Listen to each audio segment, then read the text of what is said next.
पछिल्लो मत जारी गणनामा प्रमुख र अध्यक्ष पदका लागि नेपाली कांग्रेस 307 स्थानमा विजय, 20 स्थानमा अग्रता, नेकपा एमालेको 188 स्थानमा जित, 18 स्थानमा अग्रता, माओवादी केन्द्रको 119 स्थानमा जित भने 2 स्थानमा अग्रता। नेकपा एकीकृत समाजवादी 17 स्थानमा विजयी, 2 स्थानमा अग्र, जनता समाजवादी पार्टी नेपालको 25 स्थानमा जित, 7 स्थानमा अग्रता, लोकतान्त्रिक समाजवादी पार्टी नेपाल 19 स्थानमा विजयी, 4 स्थानमा अग्रता र अन्यको 27 स्थानमा जित भने 5 स्थानमा अग्रता। युक्रेनको मारिपोलमा पूर्ण रूपमा कब्जा गरेको रुसको दाबी, इजरायली सेनासँगको झडपमा परि प्यालेस्टाइनी किशोरको मृत्यु, अन्तर्राष्ट्रिय बजारमा पाउन्ड कमजोर भएपछि सस्तो दरमा सुन बिक्री हुँदै। समाज हल्याउने बलात्कारको घटना विरुद्ध माइती घरमा पोखियो आक्रोश, बालिका बलात्कारको अभियोगमा एक म्यादी प्रहरी पक्राउ, ब्युटी पेजेन्ट बलात्कार घटनाबारे छानबिन गर्न समिति गठन।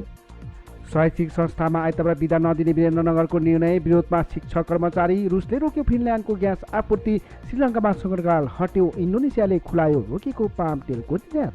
मत परिणाम गलत सुनाएपछि रौतहटको गुजरामा मतगणना रोकियो, पुरै परिणाम नआउँदै सत्ता गठबन्धनमा सकस, एमाले नेतृत्वबाट प्रचण्डलाई प्रधानमन्त्री बन्न अफर आएको खुलासा।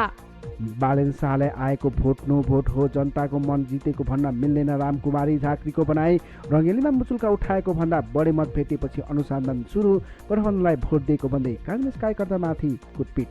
अमेरिकी मन्त्रीको टोली जावलाखेल शरणार्थी शिविरबाट सोझै बौद्ध शिविरमा प्रवेश, गठबन्धन मूलभूत रूपमा सफल भएको प्रचण्डको भनाई, काठमाडौँ महानगरपालिकामा बालेनको अग्रता कायमै, दोस्रोमा केशव स्थापित।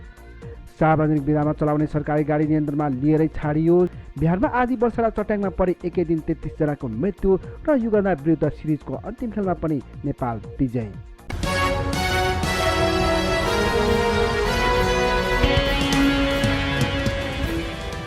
नमस्कार दर्शकवृन्द, राजनीतिक सञ्चारको खबर बुलेटिनमा हार्दिक स्वागत छ। आज मिति विक्रम सम्वत 2079 जेठ 8 गते आइतबार। आज दिनभर चर्चामा रहेको महत्त्वपूर्ण समाचारको साथमा हामी उपस्थित भइसकेका छौँ। पुरा समाचार अत्यन्तै महत्त्वपूर्ण रहेकाले भिडियोलाई अन्त्यसम्म हेरी लाइक गर्न, कमेन्ट गर्न, त्यसैगरी साथीभाइ माझ सेयर गर्न नबिर्सनुहोला। साथै संसारभर कुन ठाउँ, कुन जिल्ला र कुन देशबाट यतिखेर प्रत्यक्ष रूपमा भिडियोलाई हेरिरहनु भएको छ कमेन्ट बक्समा जानकारी गराउनु होला। सदैव सत्य अनि ताजा समाचार हेर्नका लागि हाम्रो युट्युब च्यानललाई सब्स्क्राइब गर्न नबिर्सनुहोला। समाचारको सुरुमा जबरजस्तीकरण आरोपमा मनोज पाण्डे पक्राउ।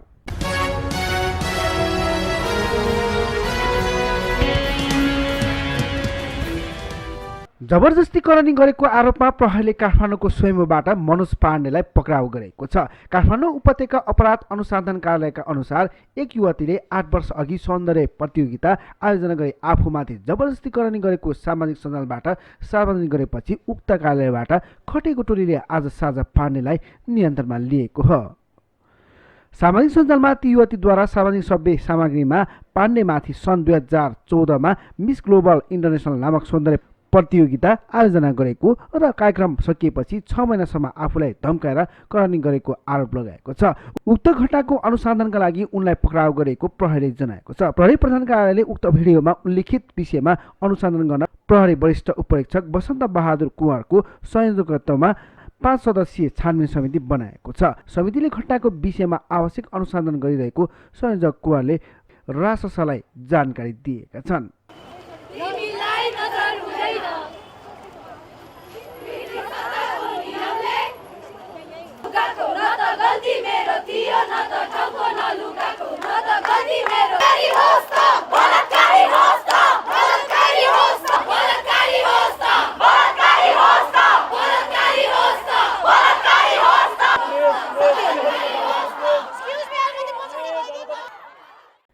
त्यसैगरी हामीसँग अर्को समाचार रहेको छ। रङ्गेलीमा दोस्रो पटक रोकिएको मतगणना अझै सुरु भएन, गौरीगञ्ज र गौरादहमा विवाद।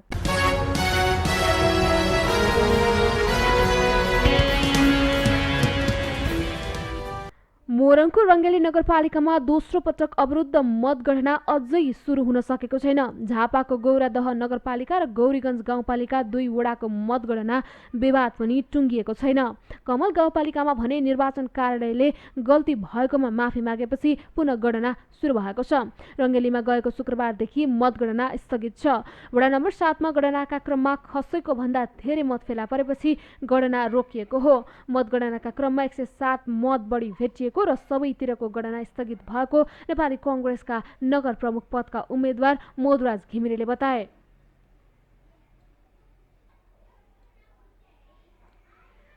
त्यसैगरी हामीसँग अर्को समाचार रहेको छ। एमाले नेतृत्वबाट प्रचण्डलाई प्रधानमन्त्री बन्न अफर आएको खुलासा भन्ने शीर्षकको।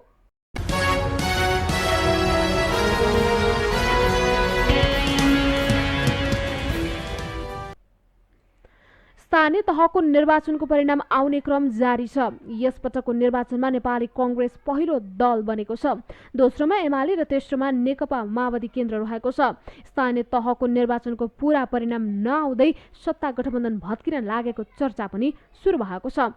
अहिलेको निर्वाचनको परिणामबाट माओवादी केन्द्र उत्साही बनेको छ। उसले 2074 को निर्वाचन भन्दा आफूलाई सुधार मात्रै गरेन, देशको सत्ता र राजनीतिको निर्णायक शक्तिको रूपमा पनि स्थापित गरेको छ। सत्ता गठबन्धनका शीर्ष नेताहरूले स्थानीय तहको निर्वाचनको परिणाम सुखद रहेको प्रतिक्रिया दिइरहेका छन्। तर एकीकृत समाजवादी र जनता समाजवादीका केही नेताहरूले भने नेपाली कांग्रेस र माओवादी केन्द्रले चुनावमा इमानदारिता नदेखाएको गुनासो भने गरेका छन्।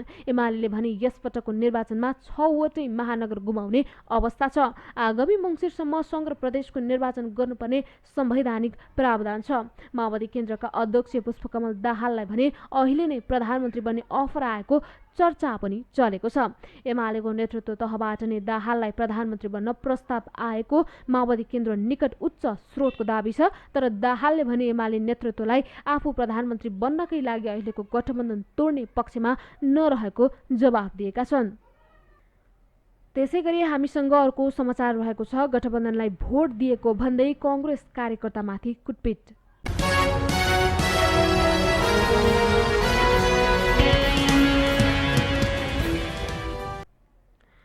धनकुटाको शहीद भूमि गाउँपालिकामा गठबन्धनलाई मत दिएको भन्दै नेकपा एमालेका कार्यकर्ताहरूले स्थानीयलाई कुटपिट गरेका छन्। नेकपा समाजवादीका जेबी राईलाई मत दिएको भन्दै शहीद भूमि गाउँपालिका वडा नम्बर 6 सुके आहालमा शुक्रबार एमालेका कार्यकर्ताहरूले 46 वर्षीय बच्चीमाया राईलाई कुटपिट गरेका हुन्।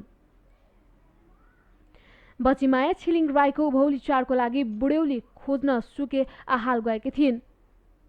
उनलाई स्थानीय चन्द्रकुमारी राई, गुप्तमाया राई, डम्बर कुमारी राई लगायतले गठबन्धनलाई भोट दिने भन्दै लछार प्रसार गरेको स्थानीय रुद्र राईले बताए। बच्चीमायालाई लछार प्रसार गरी कुटपिट गर्ने सबै नेकपा एमालेका कार्यकर्ता रहेका र उनी नेपाली कांग्रेसकी क्रियाशील सदस्य भएको राईको भनाइ छ। एमाले कार्यकर्ताहरूले कुटपिट गर्दा च्यातिएको कपडा सहित नेपाली कांग्रेसको जिल्ला पार्टी कार्यालयमा सम्पर्कमा पुगेकी र आफूलाई कुटपिट गर्ने विरुद्ध जिल्ला प्रहरी कार्यालयमा उजुरी दिएको उनले बताइन्। उनी एकल महिला पनि हुन्। त्यसैगरी हामीसँग अर्को समाचार रहेको छ। रुसले रोक्यो फिनल्यान्डको ग्यास आपूर्ति भन्ने।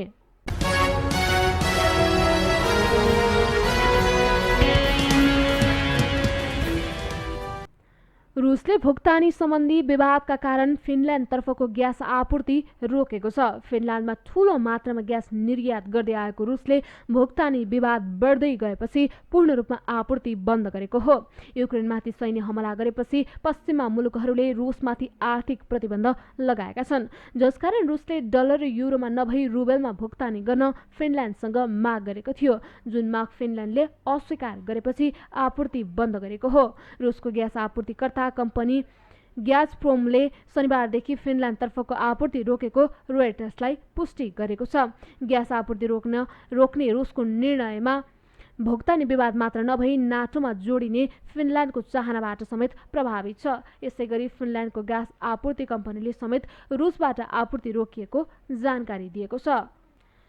त्यसैगरी हामीसँग अर्को समाचार रहेको छ। बालेन शाहलाई आएको भोट नो भोट हो, जनताको मत जितेको भन्न मिल्दैन, रामकुमारी झाँक्रीको भनाई भन्ने।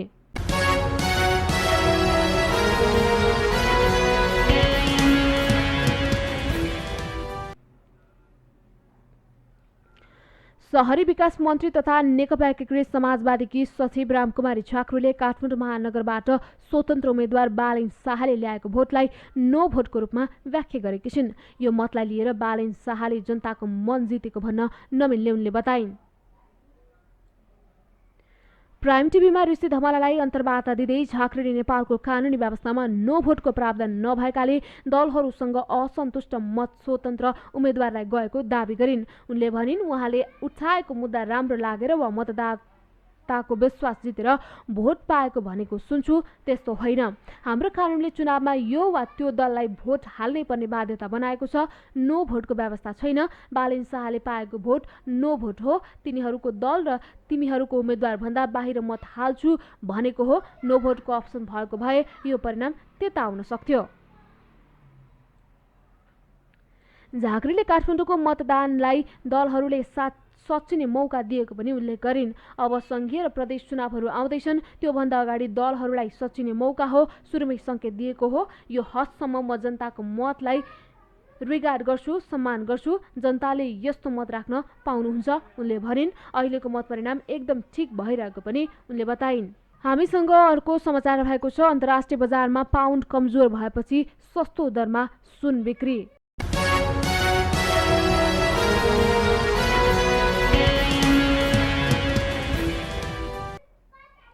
अन्तर्राष्ट्रिय बजारमा पाउन्ड कमजोर भएपछि पाउन्डको क्रय शक्ति बढाउनका लागि बेलायती केन्द्रीय बैंकले सस्तो दरमा सुन बिक्री गरेको छ। अमेरिकी केन्द्रीय बैंक फेडरल रिजर्भले गत साता औसत ब्याज दर बढाएपछि डलर बलियो हुँदा पाउन्ड केही मात्राले कमजोर भएको छ। यसै क्रममा स्वदेशी मुद्रा बलियो बनाउन र मूल्य वृद्धिलाई नियन्त्रण गर्न बेलायती केन्द्रीय बैंकले संचितीबाट सुन बिक्री गरेको हो। 5,676 टन बुलियन सञ्चित गरेको बैंक अफ इङ्ल्यान्डले बजार मूल्यभन्दा निकै सस्तो दर $1 प्रति औँसमा सुन बिक्री गरिरहेको छ। यसरी सस्तो मूल्यमा भारी छुटका साथ सुन बिक्री गर्नुको प्रमुख कारण आफ्नो देशको मुद्रालाई बलियो बनाउनु रहेको कमोडिटी मार्केटका विश्लेषकहरूले बताएका छन्। मूलतः बेलायतबाट सुन आयात गर्ने राष्ट्रहरू ब्राजिल, थाइल्यान्ड र आयरल्यान्ड रहेका छन्। विश्व सुन काउन्सिलको तथ्याङ्क अनुसार सन् 2021 मा बेलायतले 496 टनका दरले सुन सञ्चित वृद्धि गरेको थियो। त्यसैगरी हामीसँग अर्को समाचार भएको छ। मत परिणाम गलत सुनाएपछि रौतहटको गुजरामा मतगणना रोकियो।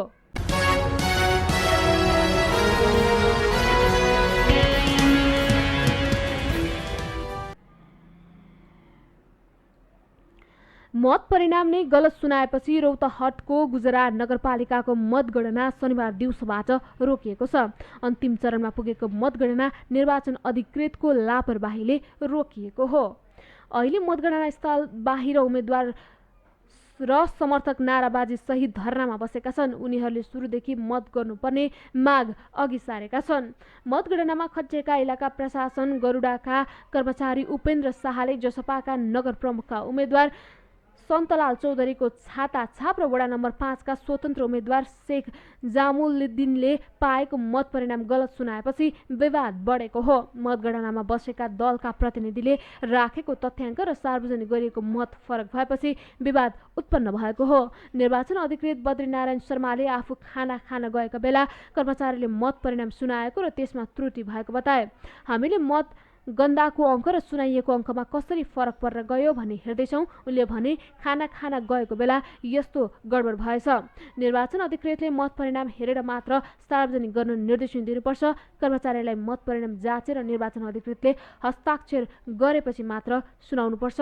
निर्वाचन अधिकृतको लापरवाही देखिएको एमालेका नगर प्रमुखका उम्मेद्वार शेख एकारामुले बताए।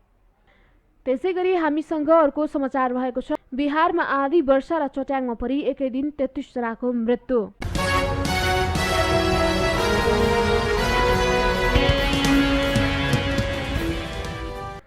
भारतको बिहारमा शुक्रबार दिउँसोदेखि आधी वर्षा र चट्याङमा परि कम्तीमा 33 जनाको मृत्यु भएको छ। राज्यका थुप्रै जिल्ला प्रभावित भएका छन् र भारी क्षति पुगेको रिपोर्ट भारतीय सञ्चार माध्यमले प्रकाशित गरेका छन्। मुख्यमन्त्री नीतीश कुमारले मृतकको परिवारका लागि 4 लाख भारूको आर्थिक मद्दतको घोषणा गरेका छन्। मुख्यमन्त्री कार्यालयको तर्फबाट भारी वर्षा र आँधीका कारण भएको क्षतिको विवरण लिएको र प्रभावित परिवारलाई मद्दत गरिने जानकारी दिएको छ।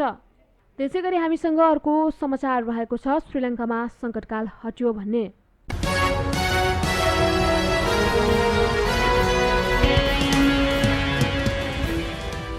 आर्थिक र राजनीतिक सङ्कट सामना गरिरहेको श्रीलङ्कामा सङ्कटकाल हटाइएको छ। झन्डै 2 सातापछि सङ्कटकाल हटाइएको हो।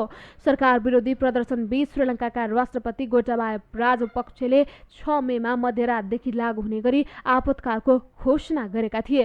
राजपक्षले 1 महिनामा दोस्रो पटक आपतकाल घोषणा गरेका थिए। शुक्रबार मध्यरातीबाट लागू हुने गरी आपतकाल हटाइएको राष्ट्रपतिको सचिवालयले जनाएको छ।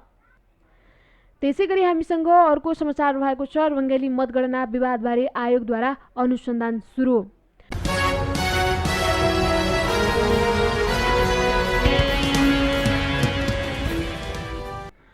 मुचुल्कामा उल्लेख भएको भन्दा बढी मतपत्र भेटिएको विषयमा विवाद हुँदा मोरङको रङ्गेली नगरपालिकाको मतगणना 2 दिनदेखि ठप्प छ।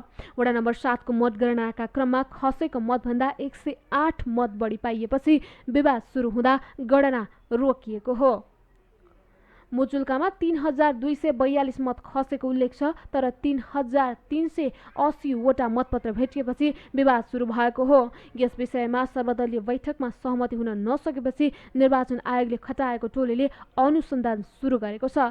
प्रदेश निर्वाचन कार्यालय प्रमुख लेवन काश्यप अधिकारी, जिल्ला प्रशासन कार्यालय मोरङका प्रशासकीय अधिकृत प्रवीणा ढकाल र गाउँपालिकाका कार्यकारी अधिकृत सन्तोष घिमिरेले अनुसन्धान सुरु गरेका छन्। त्यसमा केन्द्रीय अनुगमन समितिका संयोजक दीर्घराज मैनालीको पनि संलग्नता छ। खसेको मतपत्र भन्दा 108 मत बढी भएको देखिएको, तर कम्प्युटर इन्ट्री दोहोरो हुँदा त्यस्तो भएको रङ्गेलीका निर्वाचन अधिकृत रामहरि शर्मा काफ्लेले बताए। प्रत्येक 100 मतपत्र गणना गरेर कम्प्युटर इन्ट्री गरिन्छ। त्यसै क्रममा 100 मतपत्रको दोहोरो इन्ट्री भएको पाइयो। गणना गर्न बाँकी रहेका मतपत्र गन्दा 8 वटा बढी पाइयो, उनले भने। त्यसलाई सर्वदलीय बैठकमा गठबन्धन दलका प्रतिनिधिले स्वीकार नगरेर पुनः मतगणनाको माग गर्दै हिँडेपछि समस्या भएको काफ्लेको भनाइ छ। सर्वदलीय बैठकमा गठबन्धन दलका प्रतिनिधिले कम्प्युटर इन्ट्री हेर्न र बाँकी रहेका मतपत्र गणना गर्नै नमानेपछि थप समस्या भएको हो। त्यसैगरी हामीसँग अर्को समाचार रहेको छ। इन्डोनेसियाले खुलायो पाम तेलको निर्यात।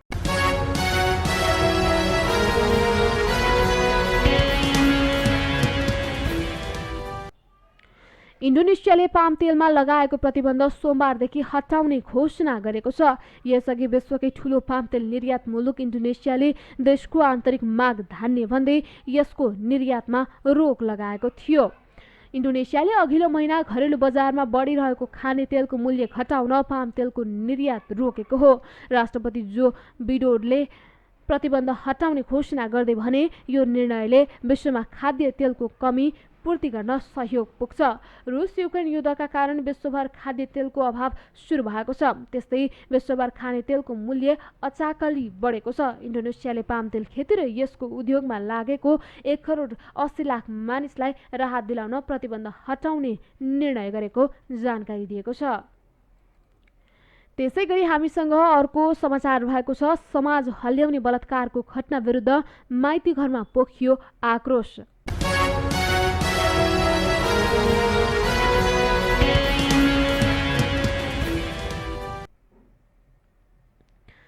काठमाडौँको माइतीघर मण्डलामा बलात्कारको घटनामा दोषीलाई कारबाही गर्न माग गर्दै प्रदर्शन भएको छ। एक युवतीले सामाजिक सञ्जालमा सौन्दर्य प्रतियोगिताको नाममा आफूमाथि बलात्कार भएको खुलासा गरेपछि युवाहरू बलात्कारीलाई कारबाही गर्न भन्दै प्रदर्शनमा उत्रिएका हुन्। प्रदर्शनमा सहभागी नायिका सृष्टि श्रेष्ठ युवतीले गरेको बलात्कार घटनाको खुलासालाई समाज हल्ल्याउने घटनाका रूपमा चित्रित गर्छिन्। उनी उक्त घटनाका दोषीलाई तत्काल कारबाही हुनुपर्ने पक्षमा छिन्। ती युवतीले इन्स्टाग्राम मार्फत सार्वजनिक गरेको भिडियोमा आफू 16 वर्षको हुँदा आजभन्दा 8 वर्ष अघि काठमाडौँको एक होटलमा कार्यक्रम आयोजकले बेहोस हुने पेय पदार्थ खुवाएर बलात्कार गरेको बताएकी थिइन्।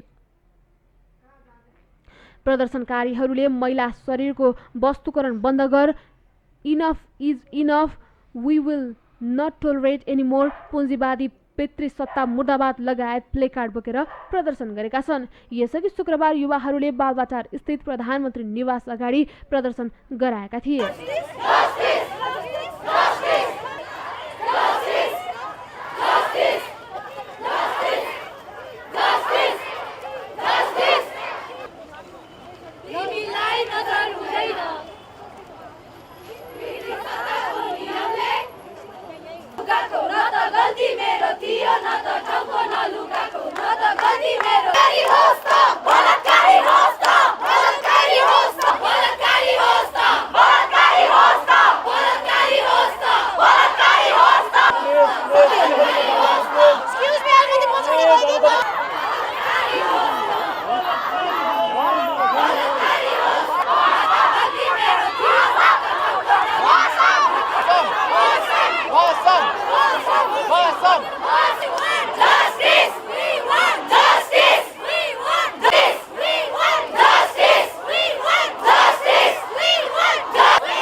रङ्से सञ्चारको खबर बुलेटिन आजलाई यति नै जाँदै फेरि एकपल्ट हेडलाइन्सहरू।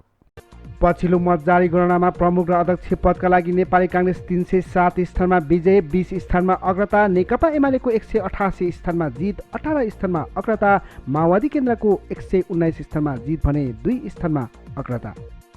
नेकपा एकीकृत समाजवादी 17 स्थानमा विजयी, 2 स्थानमा अग्र, जनता समाजवादी पार्टी नेपालको 25 स्थानमा जित, 7 स्थानमा अग्रता, लोकतान्त्रिक समाजवादी पार्टी नेपाल 19 स्थानमा विजयी, 4 स्थानमा अग्रता र अन्यको 27 स्थानमा जित भने 5 स्थानमा अग्रता।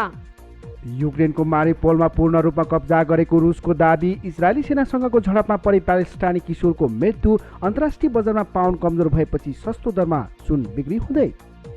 समाज हल्याउने बलात्कारको घटना विरुद्ध माइती घरमा पोखियो आक्रोश, बालिका बलात्कारको अभियोगमा एक म्यादी प्रहरी पक्राउ, ब्युटी प्याजेन्ट बलात्कार घटनाबारे छानबिन गर्न समिति गठन।